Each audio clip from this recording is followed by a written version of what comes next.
Hi everybody, Stefan Molyneux. Hope you're doing well. It is time for us to return once more to the scene of the crime to unravel some of the accumulating bits of mystery, inconsistency, confusion, and downright misinformation regarding the deadliest civilian mass shooting in recent U.S. history.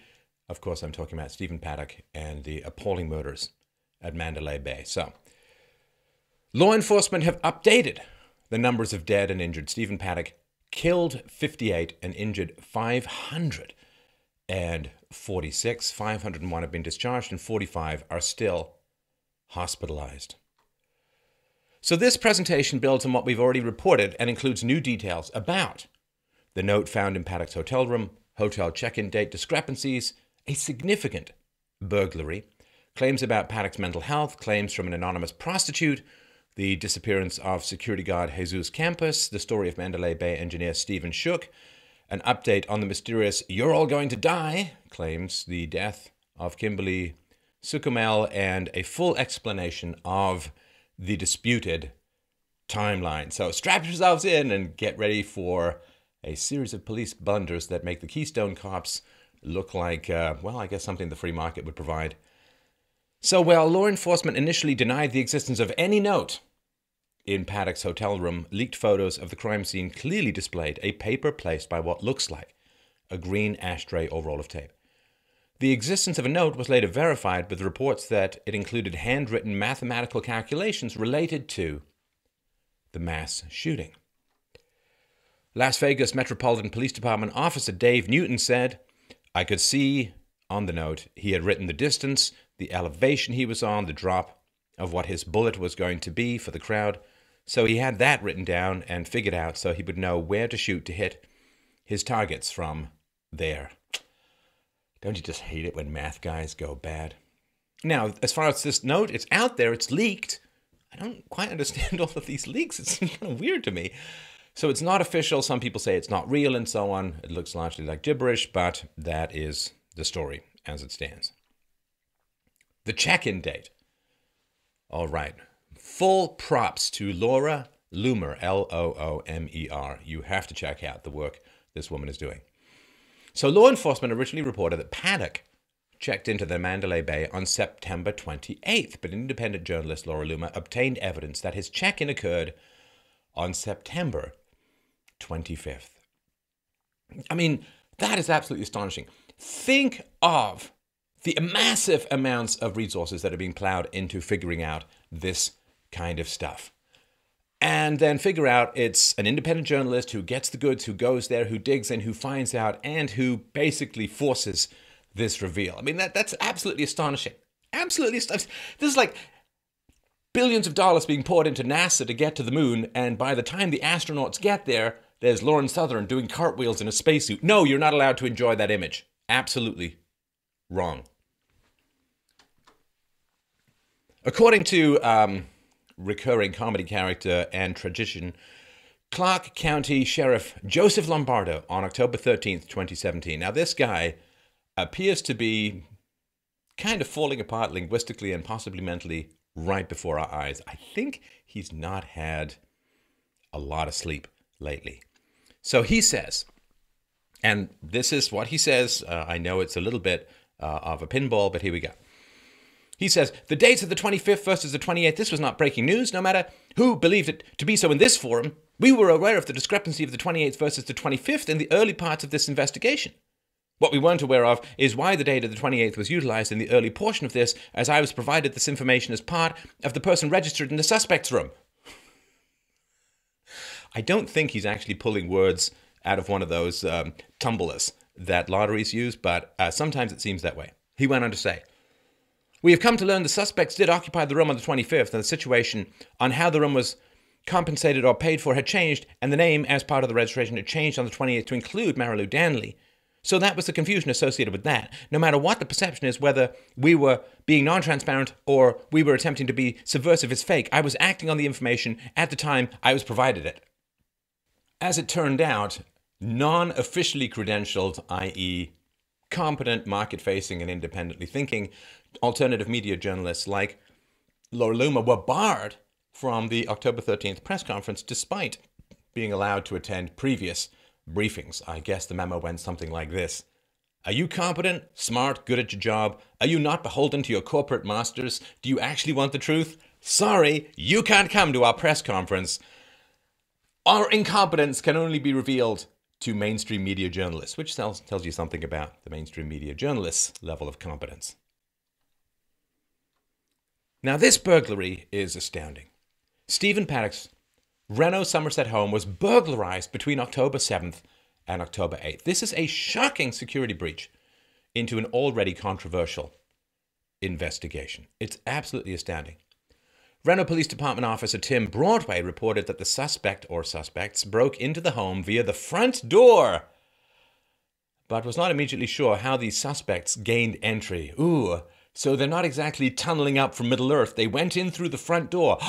I don't know, Tim, maybe, just maybe, they found their way past the magical force field of the yellow tape.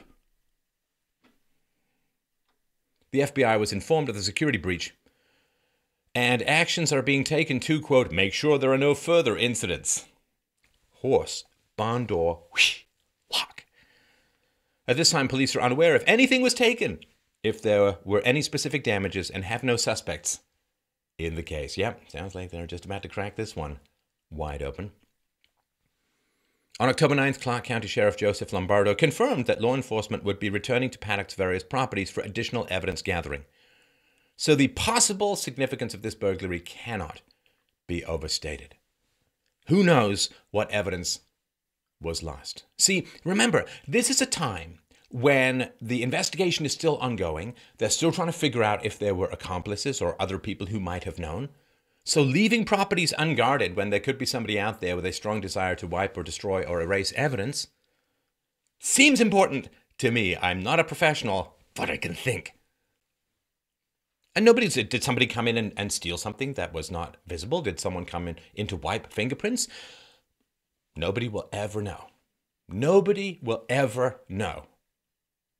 But it seems odd to me. Yes, it could be a thrill seeker. Yes, it could be somebody who wants a memento. Yes, it could be some crazy person, but that doesn't seem to have happened a huge amount in the past. So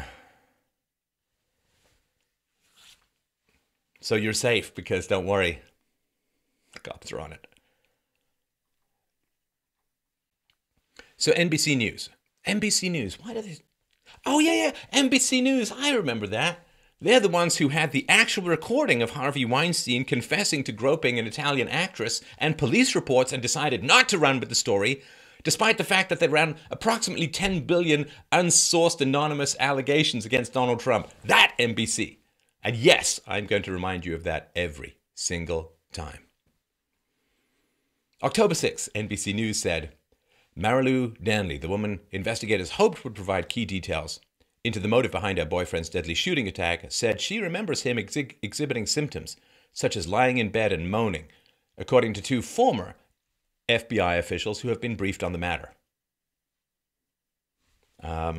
Former FBI officials. Why are they being briefed if they're former FBI officials? Isn't that kind of not their job anymore? Do they have security clearance anymore? Are they bound? Why are they being briefed? I mean, it seems like all these leaks, it seems like there are people inside law enforcement who are getting really frustrated at the rank and massive, let's cross our fingers and hope it's incompetence and not a cover-up, going on in the investigation. It's almost like they're leaking information, hoping that the Borg genius of Paul is going to figure out how to deal with this. Just astounding. NBC News said regarding the girlfriend, she said he would lie in bed, just moaning and screaming, "Oh my God." Oh, that's an image I didn't want. One of the former officials said, the other former official said Danley spoke about Paddock displaying mental health symptoms. Now, if you recall, this is the woman. She allowed him to pay for things. He bought her tickets to go and visit her family in the Philippines, and he wired $100,000 to her, which I assume she gratefully accepted. Now, that is quite interesting to me.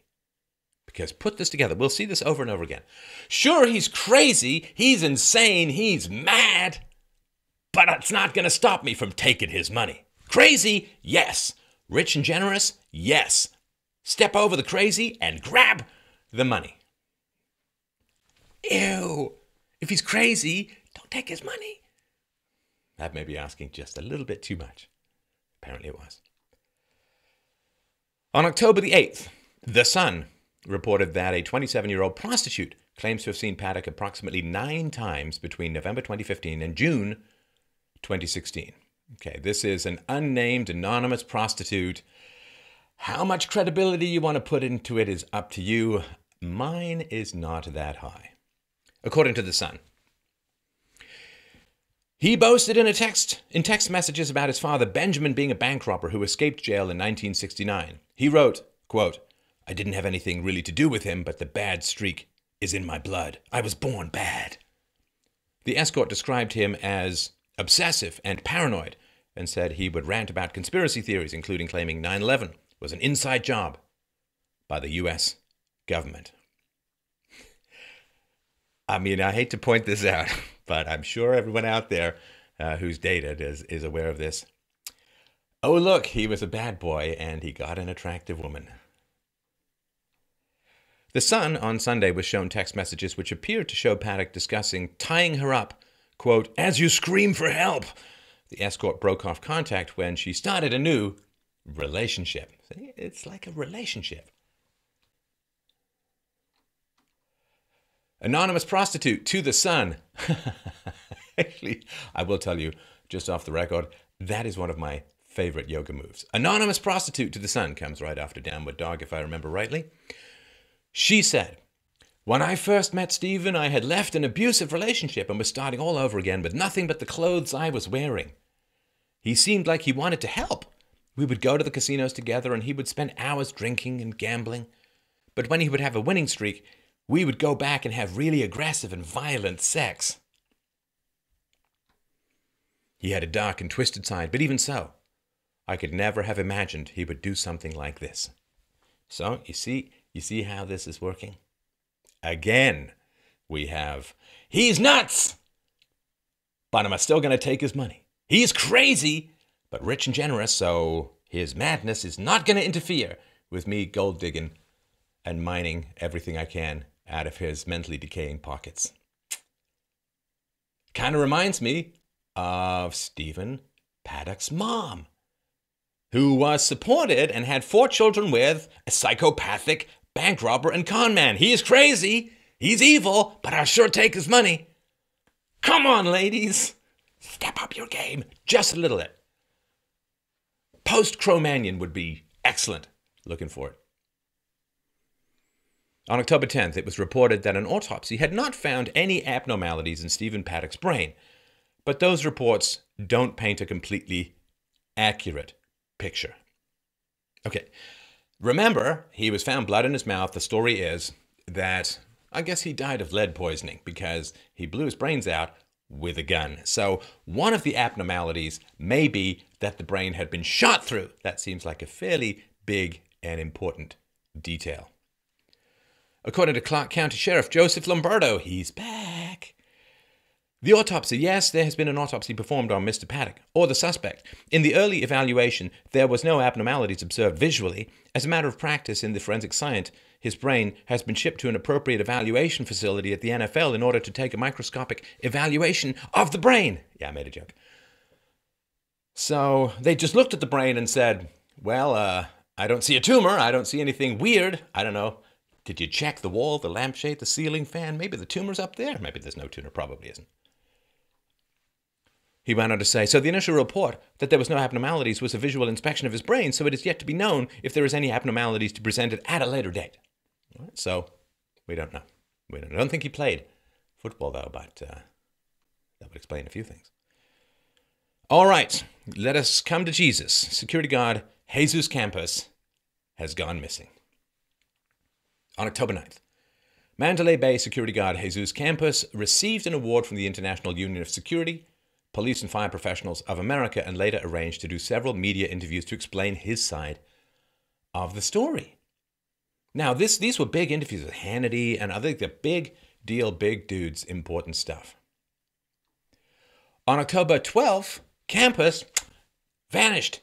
Jesus is gone once again and no-showed his 5 scheduled interviews with later reports suggesting that he was taken to an unknown clinic of some kind. Oh, and by the way, to return to the most excellent Ms. Loomer, she also reported Mandalay-based security guard Campos began working for the hotel on the 30th of June 2017. So relatively new hire.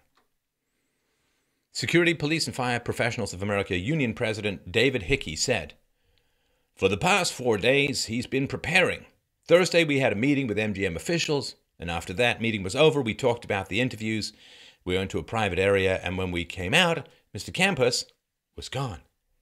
Right now, I'm just concerned where my member is and what his condition is. It's highly unusual. I'm hoping everything is okay with him, and I'm sure MGM or the union will let media know when we hear something." Jesus in the wind. An armed security guard has also been posted outside of the campus residence, and the refusal of the family to answer additional questions has led to speculation about a possible gag order, whether that's court-based or not. Maybe there's something about them not. They certainly seem to be in no particular hurry to speak to anyone, and he teleported somewhere. Campos' sudden disappearance also came only hours after questions emerged relating to the law enforcement timeline of events being, quote, disputed, end quote, by MGM Resorts. Here we go. The timeline. Whew.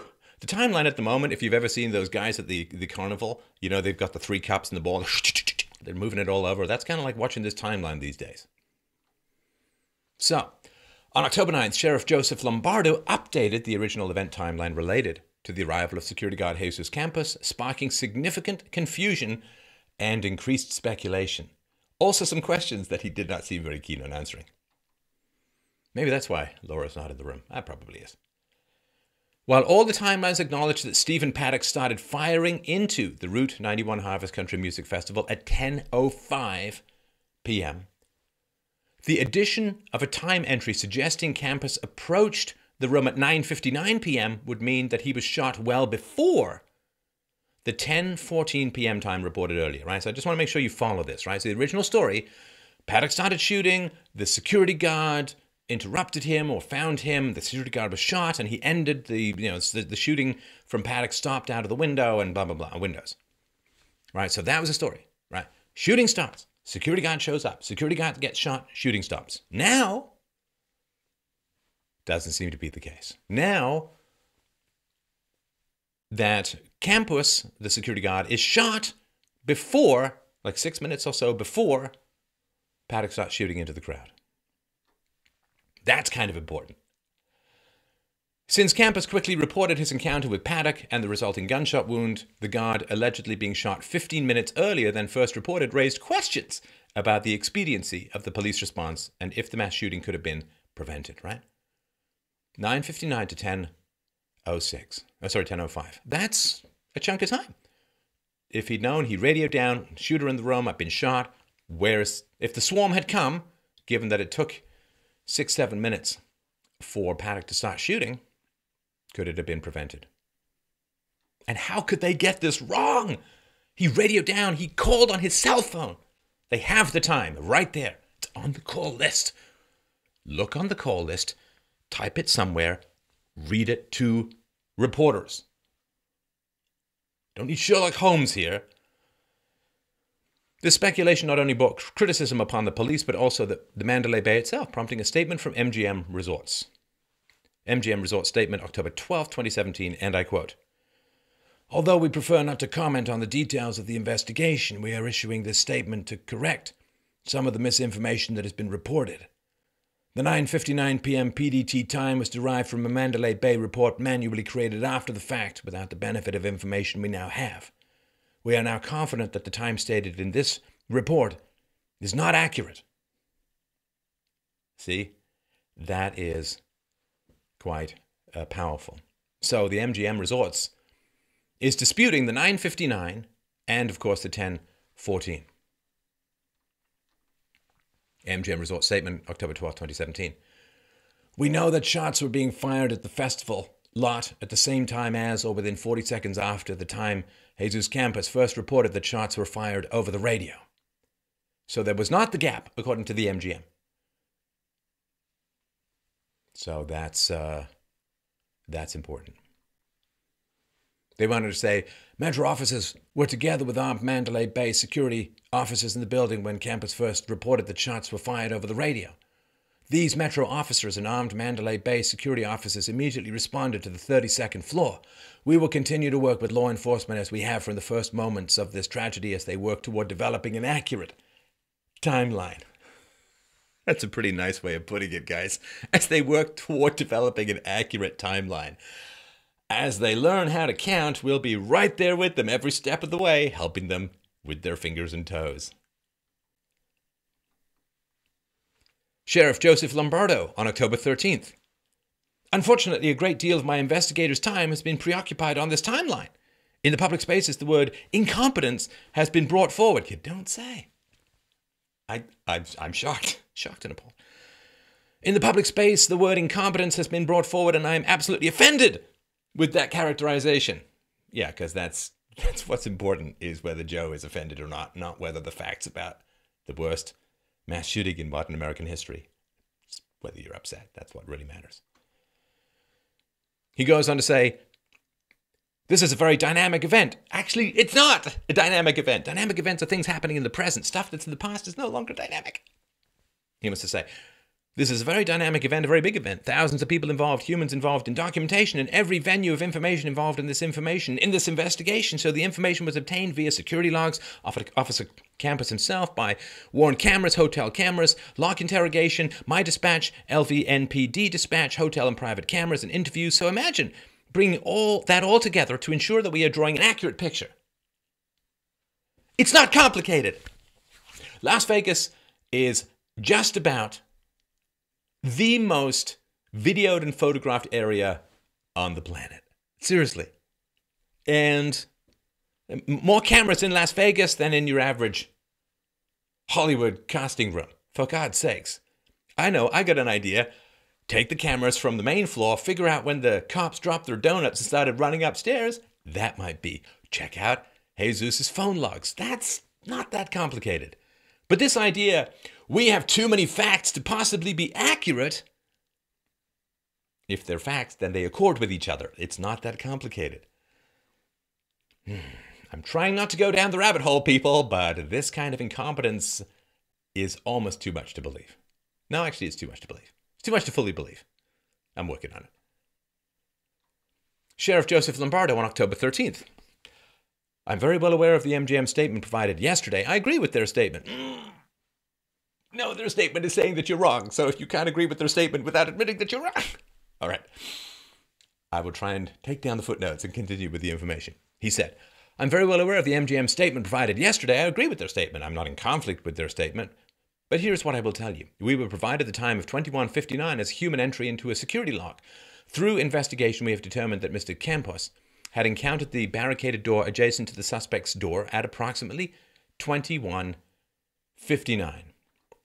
In his attempt to gain entry to the 32nd floor, required him to ascend to another level and eventually make access to the 32nd floor. He went to the doorway that he was dispatched to originally. He mitigated that situation and subsequently received fire from the suspect. When you culminate that timeline associated from the initial 21:59 to 22:05 timeline that we are all still stand by as the initial volley of fire, Mr. Campos received his wounds in close proximity to 22:05. He attempted to relay that information via his radio, and it was confirmed because he also relayed that information via his cell phone. So the timeline associated both of these sources have been verified, right? So the door couldn't be opened, right? The door, I think it was a fire door at the end of the hallway, couldn't be opened, so he goes up to check. He can't open it. He goes up, crosses, I think, goes down an elevator and comes back to try and figure out what's going on. And then he gets shot at. I don't know if he saw the guy gets shot at, and that's what's going on. But yeah, I gotta tell you, it's a little confusing to follow. I mean, Joseph Lombardo continued. 22:05, the number that was provided earlier, referenced the majority of fire upon our community. We still stand by that time, and that was done by the combination of different sources that I listed for you earlier. 22:17, 12 minutes, that is when our officers first arrived on the 32nd floor, 12 minutes. You're very well aware that the suspect fired at approximately 10 minutes upon our arrival on the 32nd floor. The firing had ceased. We did not believe we continually had an active shooter at that point. We conducted evacuations from the rooms adjacent to the suspect's room, and you know the rest. So there is no conspiracy between the FBI, between the LVNPD and the MGM. Nobody's attempting to hide anything. Reference this investigation. The dynamics and size of this investigation required us to go through voluminous amounts of information in order to draw an accurate picture. My attempt, like I stated earlier, is to give you the information as I know it, unverified, to calm the public, not to establish a legal case. Everybody understand that? No questions, sir! Yeah, I can see why you wouldn't want any questions. So basically, they just did, I guess, a verbal dump of unverified information in some hope of calming the public. Again, I'm not a PR expert, but I think you kind of want to get your facts straight if your goal is to calm the public rather than have them think you're a complete clusterfuck of incompetence. That does not give people a sense of calm, but rather makes them exceedingly uneasy and gives rise to significant questions about what the hell went on. So let's talk about Stephen Schuck. On October 9th, Sheriff Joseph Lombardo reported that Mandalay Bay building engineer Stephen Schuck was also present on the 32nd floor when Paddock started firing at Security Guard Jesus Campos. On October 11th, Stephen Schuck provided an exclusive interview to the Today Show where he elaborated on his experience. So this is Mandalay Bay building engineer Stephen Schuck. I was on a higher floor when I was called to check out a fire exit door that would not open. So I came down to the 32nd floor from a different wing, and when I was walking down, I didn't hear anything. Kept walking. I turned the corner from what we call the central court into the 100 hallway. I thought I saw somebody poke their head out, but nothing set off my radar unusual yet, and it was silent at this time. And as I kept walking down the hallway, I was about a third of the way down the hallway, and I started to hear shots go off. They were not in the hallway yet, and as soon as they stopped, I saw Jesus pop out because the doors in the hallway are set back about a foot. And he popped out and yelled at me to take cover, and as soon as I started to go to a door to my left, the rounds started coming down the hallway. I could feel them pass right behind my head. Something hit me in the back, and I took cover. So engineer Stephen Schuck's radio transmission is, "Called the police. Someone's firing a gun up here. Someone's firing a rifle on the 32nd floor down the hallway. It's at the end of the hallway. I can't tell you what room. He looked like he fired down the hallway when I got close to the door." Now, there's a reason I'm giving him minor Spock intonation. When Schuck was asked about his eerily calm tonality on the radio transmission, he said, "I'm incredibly blessed that somehow I came out of there alive. When he first started shooting, I was kind of in disbelief, but I told myself, remain calm. If I freak out right now, it's only going to get me killed or injured. Remain calm and call it over the radio so we can get police on their way as soon as possible." And Schuck was asked if Jesus Campos saved his life. He said, "Yes. My whole family and I, we all appreciate him. At first, when the first shooting started, I was kind of frozen for a second, and he yelled at me, 'Take cover, take cover.' If he yelled a second too late, I would have been shot, so I owe him my life." Schuck on if he was still on the floor when police arrived. He said, "I was still there, yes. We were kind of directing them. Like, it's this hallway at the end of the hallway. Me and Jesus, we never saw the door open, so we thought he was shooting from the peephole in the door. We were just telling police that, and then my supervisor was there. He handed me his master keys, and I ran down and shut off all the guest elevators and stopped guests on the basement floor to let them know we have an incident upstairs, stay down here. Then I made my way back up to the 32nd floor to give him his keys so he could give them to the police so they could use them." Immediately after the shooting, Brianna Hendricks told local news in Las Vegas that a short Hispanic woman was escorted out of the concert 45 minutes before the shooting. She had been messing with a lady in front of her and telling her she was going to die, that we were all going to die. They escorted her out to make her stop messing around with all the other people, but none of us knew it was going to be serious. Contemporary Services Corporation was handling security for the event, and Chairman/CEO Damon Zumwalt quickly told media outlets that this was a false report. Brianna Hendricks on October 3rd, 2017. When it first happened, and it was reported that there were 3 shooters surrounding the area, I believed that this lady was telling us that there was going to be a shooting, but after finding out that there was only a single shooter, it's harder to believe that she would have known. So I don't believe now, looking at it, that she was telling us that there was going to be a shooting. I think it was just a statement that maybe she felt like she needed to throw out there because this lady would not let her into the front of the concert.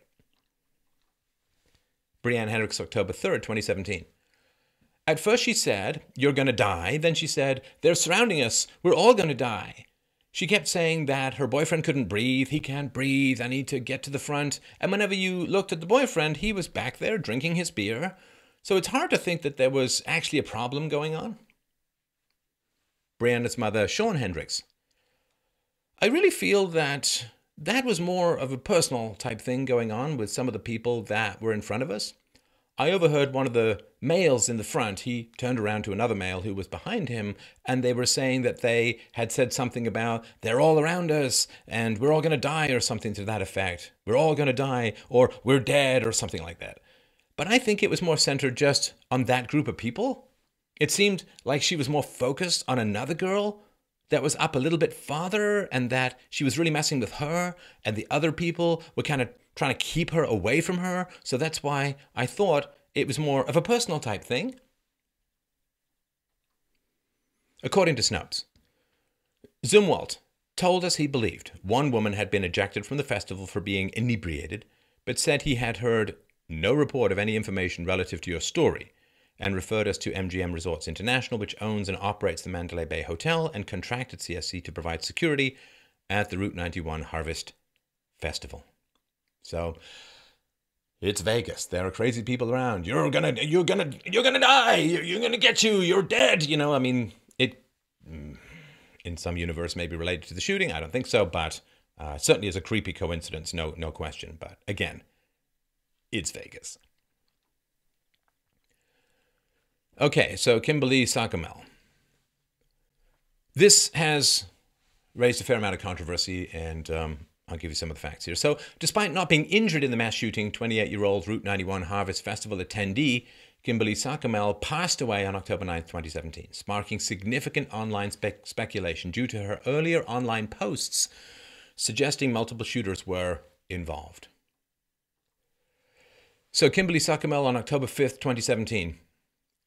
I kept looking back, expecting to see the gunman, and I say men because there was more than one person. There was more than one gun firing, 100% more than one. As we were running, we kept changing direction because it felt like no matter what direction we took, we were being followed.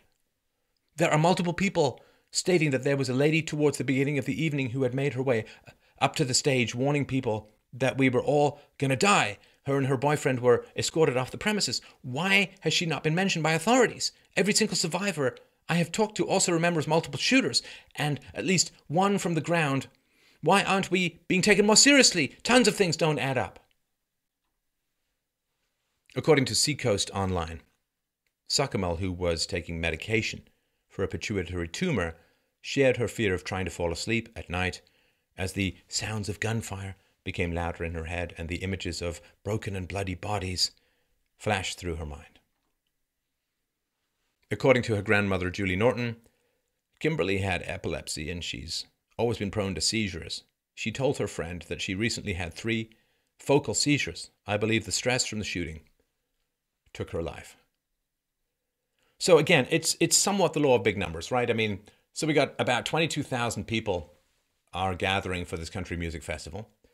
So somebody who's got pre-existing health problems, and not insignificant ones, she's impacted by massive stress. The fact that she died after the mass shooting, it does not follow that something untoward occurred. So odds are that this could have happened. So just wanted to sort of put that out there.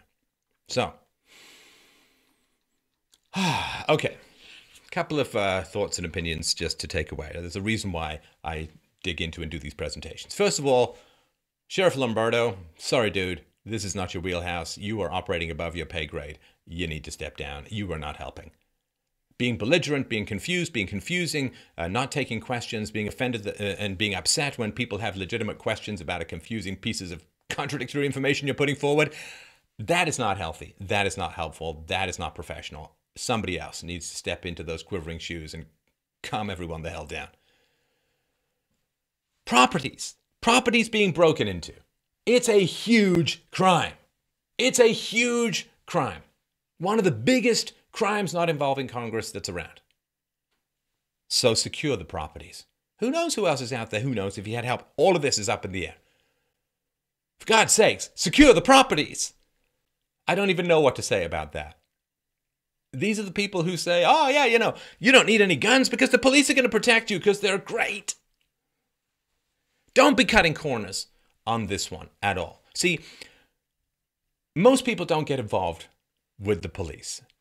But when something like this happens, they look at the police and they say, oh, that's the police system. I don't just mean people in America, people around the world are looking at this situation and saying, oh, this is how the American police force operates.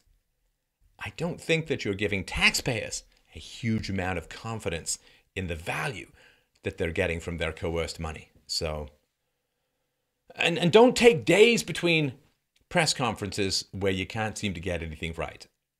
Don't do it. Image matters. People's trust matters. And it's not there. And this is not like, if this was like, I don't know, Deliverance Station, Backwater, Indiana, or something like that, population 92, you got to change the sign when people stop at the town for lunch. Okay, I understand this would not be the creme de la creme. This is Vegas. A lot of policing going on in Vegas, right? A lot of drunken disorderlies. They want to keep the order. They want to keep things safe because it's a big tourist town. A lot of people out at night, a lot of people jacked up on winning and losing and drink, and there's the prostitution. I mean, there's a lot of policing that goes along in Vegas. So this is not some backwater. This isn't like, well, you would expect anyone competent to not be in that position because they'd have moved somewhere else up there anyway. Here's another point too. This experiment happened in Britain recently. I put all these cameras up and they don't do a damn thing. They don't do a damn thing. This is, as I mentioned earlier, one of the most heavily surveilled state. This is the kind of surveillance you only get if you hire a Pakistani to manage your IT in Congress. This is a huge amount of surveillance. Cameras everywhere. Recording devices possibly everywhere. And they can't figure out what the hell's going on.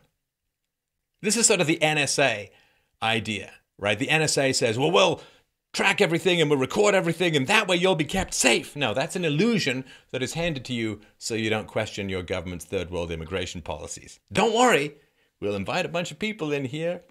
May have high crime rates, but don't worry, we'll then surveil everything and keep everyone safe. Well, all this surveillance, what did it do? Didn't prevent a goddamn thing. It's not helping to catch. If there's anyone else involved, who knows? Nothing is being established. There's all this confusion. So this idea, more and more surveillance, going to keep you more and more safe. Come on. So if they turn everything into a Las Vegas casino as far as surveillance goes, nothing was prevented.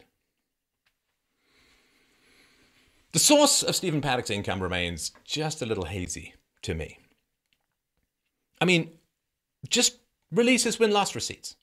You got them, just release them. That way people can figure out where his money was coming from. I mean, he paid cash for at least one of his properties. That's unusual, I think. So what are his win-loss receipts? I personally don't believe that if you're making millions off a casino, that they're going to be comping the hell out of you and inviting you back. Like, I get it. You know, there are whales, there are the big gamblers, and if they win a lot of money from the casino wants them back because they know the house always wins in the long run statistically, right? It's just a numbers game eventually. And what was the source of his income? Because there is, talk out there that could be potential for money laundering, right? So, of course, what happens is you bring your cash in, you cycle it through a casino, and then your wins are legitimate, right? So where was his money coming from? I don't believe he was winning it all at the casino at all, because the house always wins. And his brother reported that Paddock had been doing this for years. It was like his job. Now, the only way that you can reliably win, as far as I understand it, at a casino is if you're playing some sort of human card game or something like that, and you're a card counter or you have some fantastic memory for these kinds of odds, in which case again, as far as I understand it, unless you're Ben Affleck, no, even if you are Ben Affleck, you're kicked out of the casino and they don't want you to come back. And your name is circulated and you're done in the neighborhood. They don't want you around. I mean, it's astonishing. So, if a casino machine, pays out 99.5%, then if you win a bunch of money, think of how much money they need to have cycled through just to make that up. Many, many times the multiple. So I don't know, where's the source of income? If the win-loss receipts are produced by the casino, then it's very easy to find out if he's made his money gambling. If he didn't make his money gambling, where did his money come from? That's important because there's still so many unanswered questions. The ISIS claim is they've tripled down. They're really saying he was a soldier of the caliphate. He was the guy, we radicalized him some time back. And okay, well, Paddock did take cruises to the Middle East. Could he have had meetings out there? Could he have met people? Who knows? Will there be any way to find out? It seems unlikely. So I'm just putting that out there. There's no proof either way, but the fact that he was in the Middle East on cruises means that it's a tiny, tiny little bit of support for what seems to me a very sketchy hypothesis. And so I leave that for you to sort of mull over. Last couple of points I wanted to make. So the FBI have basically taken over. They're elbowing this guy aside, Lombardo, and they're taking over, which, I guess is going to give people some comfort. Hopefully they'll do better than they did with the Hillary Clinton investigation. But here's the facts. We have a thirst to know why this stuff happens. We're desperate to know why this stuff happens. What is the source? What is the motive? Naturally.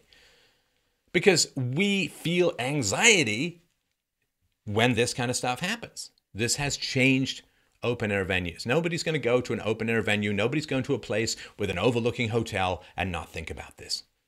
So when something scares the living hell out of us, we want to figure out a source so that we can go back to relaxing and enjoying our lives as things fall apart. But, as much as we can while things are falling apart. So we want to know the source of this. We want to know what happened. Because, I hate to say it, it seems like the only really competent person at the moment, thoroughly evil as he was, the only competent person in this entire story so far has been Paddock.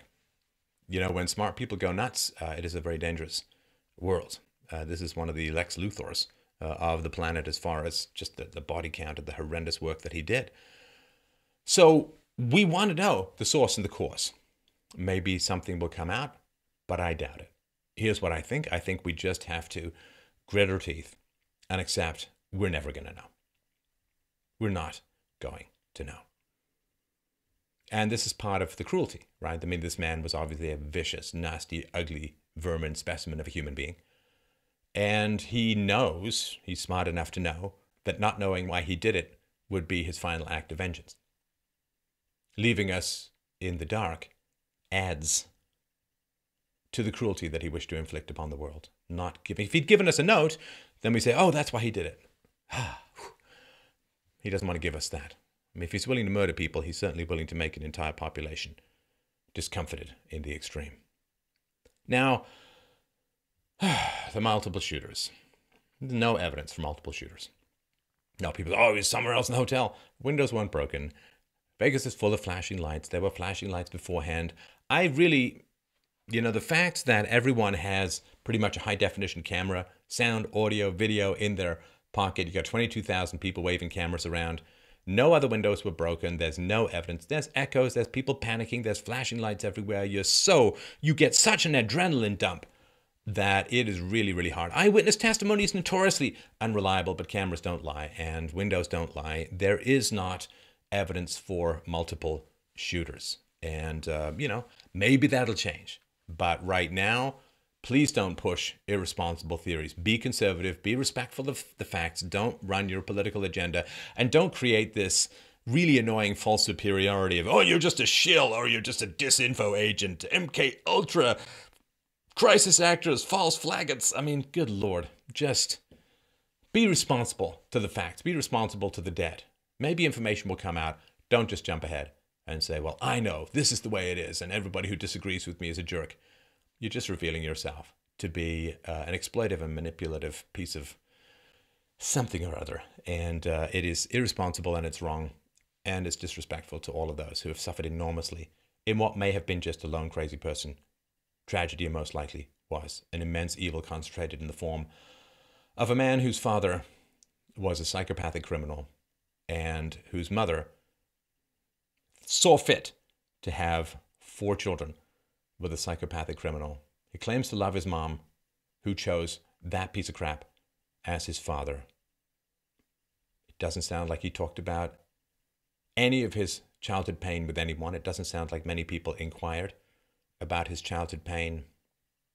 And that which is not acknowledged, the brutality and the violence, is so often repeated. Thank you so much for listening and watching. Please help out the show at freedomainradio.com/donate.